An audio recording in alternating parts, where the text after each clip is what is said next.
Hey, this is the DIY Magician. We're here with another quick tip for entertainers. That's right, we're at Walmart. It's January, so what do you think they're getting ready for? That's right, summertime. Oh, they get ready early here.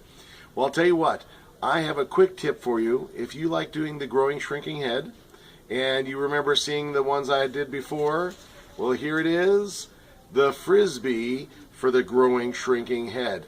All you have to do is come in. You've got them right up here. They're 388.